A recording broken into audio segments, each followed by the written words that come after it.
पुण्यात प्रभाग क्रमांक 9 मध्ये पैशाचा धुराळा पाहायला मिळालाय। राष्ट्रवादी काँग्रेस पार्टीचे उमेदवारावर पैसे वाटल्याचा आरोप आहे। बाबूराव चांदेरे आणि इतर कार्यकर्त्यांवर हा आरोप लगावण्यात आलाय। अपक्ष उमेदवार आणि भाजप उमेदवारांनी हा संपूर्ण प्रकार समोर आणलाय। यावर आता निवडणूक आयोग काय कारवाई करणार हे पाहणं महत्त्वाचं ठरणार आहे।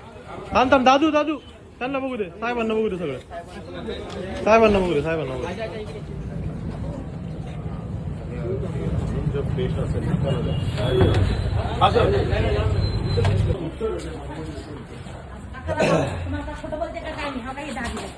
अरे मी नाही घातली। अरे तू मार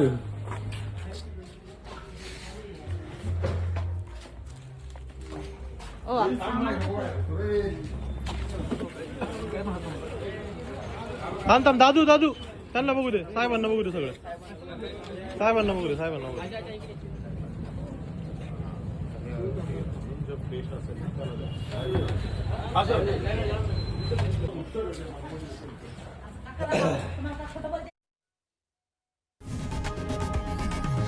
लोकशाही मराठी ऐका, पहा, जागरूक रहा।